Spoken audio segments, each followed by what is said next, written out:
హోంగార్డుల సమస్యలను పరిష్కరించాలని డిమాండ్ చేస్తూ రాష్ట్ర home guard JAC chairman Sakinala Narayana Mancherial జిల్లా బెల్లంపల్లి పట్టణం రడగంబాల బస్తీలోని తన నివాసంలో ముఖ్యమంత్రి రేవంత్ రెడ్డి విగ్రహం ఏర్పాటు చేసి విగ్రహానికి పూలమాల వేసి పూజలు చేసి 9 రోజుల శాంతి దీక్ష చేపట్టారు. ఈ సందర్భంగా రాష్ట్ర home guard JAC chairman Sakinala Narayana మాట్లాడుతూ వచ్చే నెల 6వ తేదీన తెలంగాణ రాష్ట్ర హోంగార్డ్ వ్యవస్థ 62వ ఆవిర్భావ దినోత్సవాలు ప్రభుత్వం అధికార లాంఛనాలతో జరపాలని, హోంగార్డ్ వ్యవస్థని పర్మనెంట్ చేయాలని, చనిపోయిన వారి కుటుంబంలో ఒకరికి ఉద్యోగ అవకాశం కల్పించాలని, అన్యాయంగా రీమూవ్ అయిన కోర్టు ద్వారా వచ్చిన వారిని విధుల్లోకి తీసుకోవాలని, రిటైర్మెంట్ అయిన వారికి గుడ్ సర్వీస్ కింద 10 లక్షల రూపాయలు మరియు ప్రభుత్వ స్కీమ్స్ వెంటనే ఇవ్వాలని, 60 సంవత్సరాల వయోపరిమితిని 65 సంవత్సరాలకి పెంచాలని డిమాండ్ చేశారు.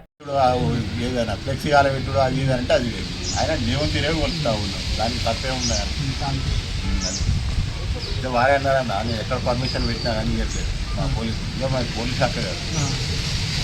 మొన్న జరిగిన తెలంగాణ రాష్ట్ర హోంగార్డ్ మిత్రులందరికీ కూడా పేరు పేరున నమస్కారం. నా అక్క చెల్లెళ్లకు అన్నదమ్ములకు అందరికీ కూడా ఈరోజు మరి తెలంగాణ రాష్ట్రంలో మరి మన రేవంత్ రెడ్డి గారి ఒక విగ్రహాన్ని పెట్టి మరి వారిని ఒక దేవునిలాగా కొలుస్తూ 9 రోజులు నవరాత్రుల పూజలాగా శాంతియుతంగా మరి మన రేవంత్ రెడ్డి గారి మనసు కరిగి వారన్నమాట ఏదైతే ఉందో హోంగార్డులను పర్మనెంట్ చేస్తా, కార్యాలయ నియామకాలను వెంటనే విధులలోకి తీసుకుంటా, అదేవిధంగా కోర్టు నుండి వచ్చిన వాళ్ళని కూడా విధులలోకి తీసుకుంటా అని చెప్పడం జరిగింది. రిటైర్మెంట్ అయినప్పుడు కూడా వాళ్ళకి ఇలాంటి ₹1 కూడా ఆశించకుండా బయటికి పోతుంది కాబట్టి ప్రభుత్వ పరంగా కూడా వారు ఏదో కొంత సహాయం చేస్తా అని చెప్పడం జరిగింది. కాబట్టి దాని విషయంలో ఇప్పుడు డిసెంబర్ 6వ తారీఖు నాడు మన రాష్ట్రంలో అధికారికంగా మన హోంగార్డ్ యాన్యువల్ డే మరి జరిపించాలని చెప్పేసి మన గౌరవనీయులైనటువంటి ముఖ్యమంత్రి వారిని కోరుకోవడం జరుగుతుంది. ఎందుకంటే హోమ్ మినిస్టర్ కూడా ఇప్పుడు వారే ఉన్నారు.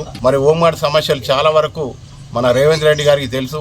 గతంలో చాలా మంది చనిపోయినప్పుడు వారు రావడం జరిగింది, మాట్లాడడం జరిగింది. ఒకవేళ మా ప్రభుత్వం వచ్చిన వెంటనే 100 రోజుల లోపల హోంగార్డులను పర్మనెంట్ చేస్తా అని చెప్పేసి మాట కూడా ఇవ్వడం జరిగింది. కాబట్టి వారిని అడిగేది అదే, ఇంకా కొత్తగా మనం ఏం అడగట్లేదు.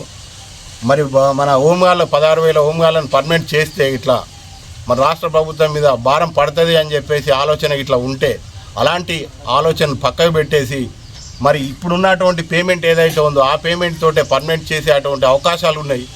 కాబట్టి ఒకవేళ అది ఎలా అనే అటువంటి ఆలోచన ఇట్లా మీకు లేకపోతే మా తరఫున ఒక కమిటీ ఏర్పాటు చేసేసి ఈ డిసెంబర్ 6వ తారీఖు లోపు మరి మా సలహాలు తీసుకొని మరి పర్మనెంట్ చేయాలని చెప్పేసి గౌరవనీయులైనటువంటి ముఖ్యమంత్రి వర్యులు కోరుకోవడం జరుగుతుంది.